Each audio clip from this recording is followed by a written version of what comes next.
It's my honor to introduce the recipients of the 2020 Emerging Writer Awards. First of all, I want to say a little bit about the awards benefactors. These awards are permanently endowed, meaning that we don't have to raise money for them every year. And thankfully, those responsible for those endowments are in the audience today. The Mariana Russo Award for A Novel in Progress was made possible by Peyton Evans, who is here today. The Cecilia Joyce Johnson Award for a Short Story was made possible by Cecilia Joyce Johnson, and she is also in our audience today. Thank you, Cecilia. And the Scotty Merrill Award for Poetry is made possible by the Dogwood Foundation, and representatives of that foundation are here today, Scotty's children, Frank Merrill and Holly Merrill. Thank you. The Literary Seminars Emerging Writer Awards recognize and support writers who possess exceptional talent and who demonstrate potential for lasting literary careers. These winners were chosen from 150 applicants in 3 rounds of reviews by 20 readers, many of whom were previous Emerging Artist Award winners. If you want to see the list of people who read this year, there's a complete list on page 169 of your program. The final selections of each award were made by Billy Collins, made the final selection for the Scotty Merrill Poetry Award. Peyton Evans and Carol Balick made the final selection for the Mariana Russo Award. And Cecilia Joyce Johnson made the final selection for the Cecilia Joyce Johnson Award. Award winners receive full tuition to the seminar and to the Writers' Workshop program. They also receive an honorarium and full support for their travel and accommodation. They also receive the opportunity to share their work with you.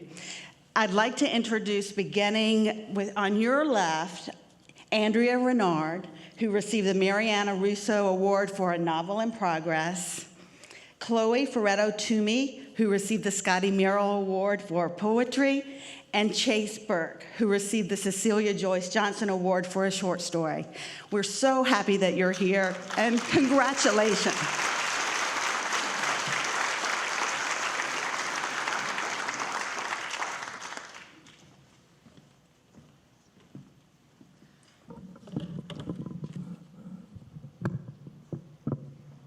Cool. Thank you. It is a genuine, extraordinary honor. I have one story that's about sports, and it's about a super duper fictionalized version of the American football player Brett Favre, whom I'm not really a Packers fan, but Brett Favre is fascinating. So here are some, they're in the form of vignettes, and I'm going to read a few of them. This is called Some Memories of Brett Favre. Brett Favre, that colossal asshole, was tanking our trivia team. He refused to answer the sports questions. What did we, the other members of Mistake Hole, know about sports? Nothing. Guys, Brett Favre said, I'm into new things. His eyes lit up as the waiter brought his Jägermeister. We pointed out to Brett Favre the jeans commercial, the one where he plays football in the mud. We pointed out the championships, the record books. These things are known about you, Brett, we said. They're in the ether. They're their own trivia questions. So surely you know who the backup quarterback was for the 1998 Minnesota Vikings, the team that was once your rival and later your retirement hobby? But he shot us down. When the Trivia Galaxy host approached, we handed her a blank slip of paper, and we frowned. Brett Favre sipped his black liqueur. We, Brett Favre, myself, the other members of the always defeated Mistake Hole trivia team, we were at a country rap music event called Streets and Fields. Brett Favre knows incredible things about music. He knows dates, locations, producers, recording methods, narcotics consumed. He knows 8-bit MIDI standards and famous woodwind arrangements. He knows compositional intent. We, myself, the other trivia losers, we were standing near the bar drinking our beers while Brett Favre spat back every word to the cowboy hat-clad singers and rappers on the stage. In between sets, he looked solemn, like a man in church. He bought drinks for all of us, tequila shots and mid-shelf beer, and did not smile. He looked aggrieved and encouraged about what I did not know. I woke up rested in a hotel room on a pull-out bed. I'd kicked my socks off sometime the night before. I'd slept with my contacts in and my makeup was smeared. Brett Favre snored on the bathroom floor, clutching a water bottle to his chest. If I had kids, I would have taken them to work on the days set aside for bringing your kids to work, but I never wanted kids, so on those days I took Brett Favre. The office loved it. After I brought him the first time, the number of bring your kids to work days increased threefold. At the office, Brett Favre passed the pigskin with the office males, a ceremony, though one that I felt excluded from. I observed their interactions from near the water cooler. I made signs with my hands and arms as if I was calling plays from the sidelines, and Brett Favre winked at me and obliged by juking down the hall or diving over a table or spinning around a chair. He stiff-armed my manager into a trash can, spiked the ball into a cubicle, dumped a gallon of Gatorade over himself. The office, of course, cheered. Later, I listened to the men gossip, watched them cluck about and preen in the presence of my friend. An American hero, my coworker said to me the following day, a modern gunslinger. They never requested autographed memorabilia, though Brett Favre would have provided anything if asked. The photographs taken with him in the wide hall, the grinning men lined up in the I formation, were memorable enough. He's like a cool older brother, they said to me. Everyone deserves to know that kind of person. Brett Favre had covered his kitchen table with newspapers before Darlene and I arrived. A bottle of Riesling chilled in a bucket of ice on the table, 2 scented candles flanking either side, evergreen. Crab legs, Brett Favre said, are my favorite. This made me think not unkindly of my parents and of warm winters spent on the Florida Panhandle. I looked across the table at Darlene. Darlene, who knew the television questions, was my oldest friend. She and Brett Favre didn't always see eye to eye. Brett Favre was 7 inches taller, for one thing, but the deeper disagreement was in their bones. Darlene sometimes argued with me about Brett Favre. Why do you keep inviting him out? She'd ask me on nights just the two of us met for dinner or drinks or Netflix. Why do you feel the need to be inclusive?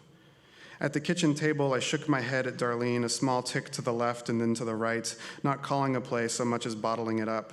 I didn't want her to say something cruel. It was so easy to hurt an athlete's feelings.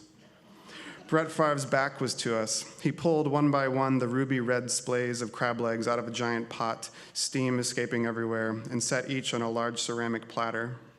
Darlene shrugged at me. I don't like seafood, she said loudly. Brett Favre paused, his hand and his tongs in the pot. On the plate beside him, steam leaked through cracks in the crab shells, the sound like some kind of keening. On his deathbed, Brett Favre told me some quintessential truths about myself and the human race. It was heavy stuff. But before we grew old and approached death with toothpicks in our hands, we passed the days together on the beach, at diners, in our cars, at the movies. We were unbelievers. We couldn't agree on American Psycho's ending. We argued into the night about bakeries, about children, over socks. We had trouble confirming our memories. On most days, I would have called Brett Favre a very close friend, a lover without the physical stuff, a confidant. On the others, I would have called him a washed-up, stubborn jackass molded from bad clay. I would have called him a southern figment, something that appeared in Wisconsin snowdrifts, a snowman who could throw a ball, a person without a soul with unburned coals for eyes.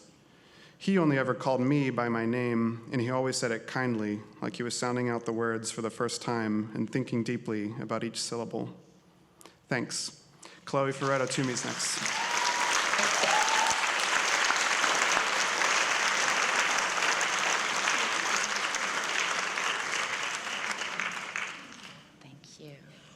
Thank you, Chase. Thank you for the opportunity to be here. It's an absolute dream come true. I'm going to read, thank you, it actually started off as a lyric essay. It's a collection. I can't figure out if this piece wants to be poems or a lyric essay, but here they are. It's called Landslides of All Our Fallen Vernaculars. And the first one is called Kneel, verb, honoring Colin Kaepernick. Suddenly, football, the game, and Gwydion is a man on his knees. What does a patterned patch of cloth mean? The ritual of song before each game. Funny, the emotions we assign to gestures, concepts, objects. Men kneel, proffering small boxes from palms. Men kneel for knighthood, for the press of steel on clavicle and crown. A soldier takes a knee for a quick rest, a map check.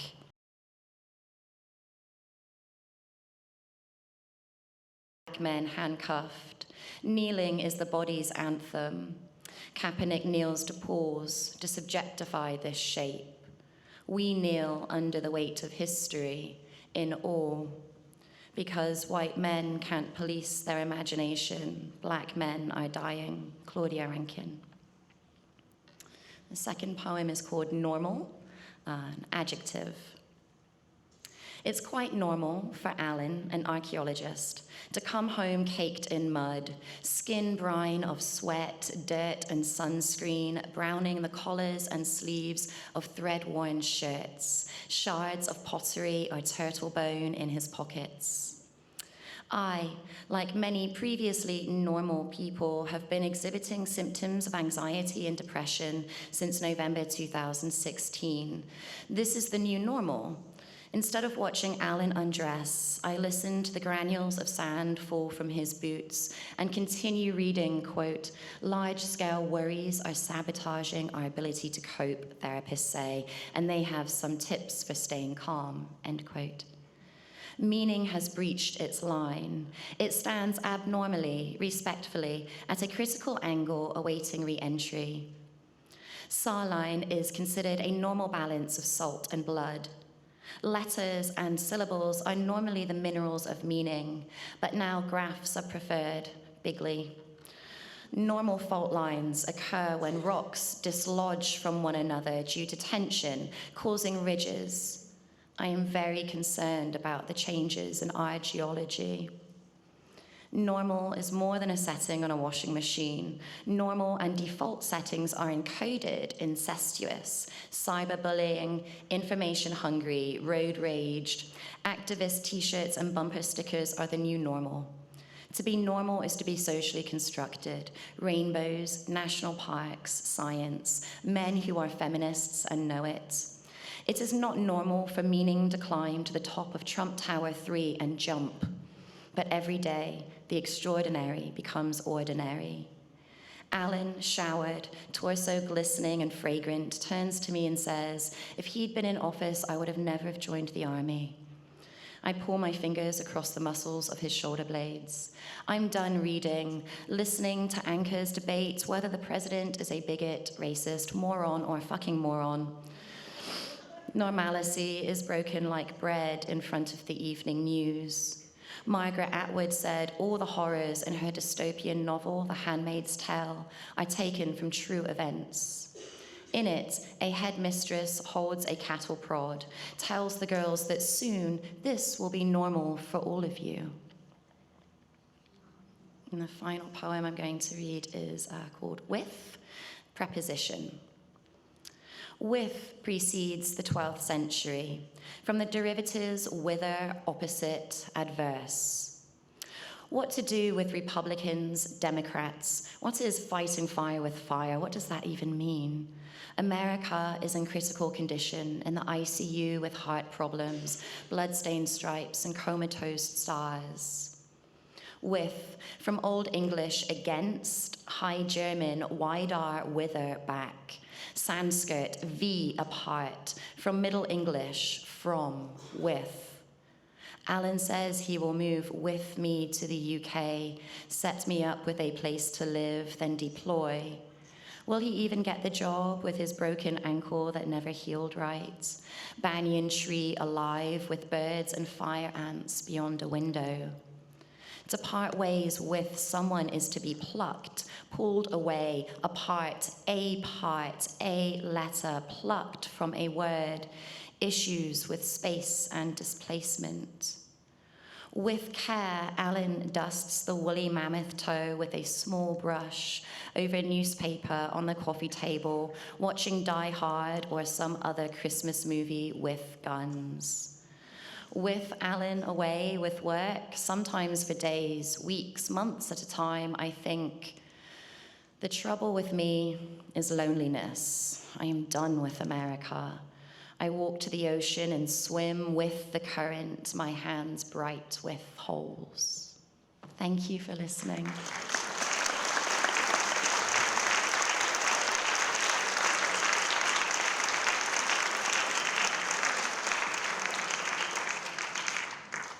Good morning. I'm so grateful to be here, and I'd like to just thank again the Marianne Russo Selection Committee, especially Peyton Evans, for this honor. And I also just want to thank my husband, Jason, for being here because he's just the best. My novel takes place in a climate-ravaged future in which 18 states, including Florida, have been disenfranchised and abandoned as uninhabitable except for ride-it-out diehards and people like the protagonist. In Florida, we know who those ride-it-out diehards are. People like the protagonist, 18-year-old Louise, who has nowhere else to go. I'm going to be reading from chapter 7 as Lou and her dog go by boat to her old neighborhood in Tampa with a visitor who claims he's on a research trip. We walked in silence until Mark stopped suddenly, and I almost bumped into him. Lou, look. He pointed to the fourth hole of the old golf course. There were about 24 huge gray birds knee-high in what used to be a water hazard but was now a sizable lake. As we stood there, 2 more flew in and landed in the water with the others. What are those? He whispered. Flamingos. They're not pink. Well, they're not getting the algae or shrimp or whatever makes them pink. You think gray flamingos on a golf course is weird? Look over there. I pointed to his left where 4 zebras were watching us about 100 yards away from the shade of several scrubby trees. There used to be a big theme park near here. They couldn't evacuate all the animals to other zoos before Hurricane Yorick hit, so they just tried to batten them down in the park, but a bunch got out and they've apparently been breeding. I heard there are a couple of lions loose around here somewhere, but I've never seen them. I did see a couple of giraffes when Mom and I left and started walking, but I haven't heard of anyone seeing them in a while. How long ago did you leave? Mark had his phone out taking pictures. Right after Yorick, come on. We walked for about 10 more minutes when I turned right and went into a cul-de-sac. Here it is, I said, pointing at a big gray 2-story house with a huge magnolia tree improbably still standing in the front yard. This is your house? Yeah. There used to be squares painted on the driveway for hopscotch. The neighbors over there had a daughter named Sarah. She was 3 years younger than me, but we still played together a lot. She was sweet. We had a cat named Mittens who got hit by a car when I was 7. We buried her over there by the fence. The words were tumbling out of me, but I had no idea where they were coming from. Mark nodded and took more pictures, and he looked at me a couple of times like he wanted to say something, but he didn't, and I was glad because if he'd said something nice or tried to put his arm around me again, I might not have been able to hang on to my game face.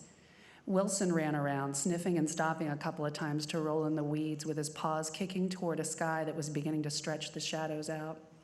We should get going. You don't want to go inside? I didn't answer for a second, but then I said, oh, yeah, but you wait out here, okay? He nodded with a somber look on his face that would have made me laugh if I didn't have to be serious myself. Wilson, stay. I held up my hand to emphasize my point. I didn't need him walking around where there would be broken glass. The front door was locked, but the sliding door in the back was completely off its track and lying half in and half out of the room. Scavengers had already been there. There were things thrown all around, and I couldn't find anything usable, like pots or pans or zipper bags or plastic containers or non-perishable foods. I ran upstairs looking for nothing in particular, but finding a small first aid kit in the hallway closet and an old beach bag with an almost full bottle of sunscreen. SPF 50, I said to myself, opening the top and sniffing. Coconuts. A memory came with the smell, and I could almost feel my mom's hands, gritty with beach sand, rubbing lotion into my skin, pulling the straps on my suit away from my shoulders to get every last inch covered. I dropped the sunscreen back in the bag, put the first aid kit in, and looped the strap of the bag over my shoulder. I kept looking around, but there was really nothing else that looked useful. I peered out a window to see Mark kneeling by Wilson, rubbing his ears, and an image floated up of Mark's hands next to mine in the greenhouse. We were transplanting seedlings, pulling a few zucchini off the vine to have with dinner, talking quietly while we ate, going to bed together. And I stepped back from the window and almost fell. Where the hell did all that come from? Mark was good looking and he was nice enough, but that didn't mean I wanted to play house with him. Also, there was the fact that he wasn't sticking around. He's leaving in a few days. I put those words in big letters that scrolled across the stupid domestic bliss I'd conjured out of nowhere, and I walked back out to where Mark and Wilson were waiting. We didn't talk on the way back to the boat.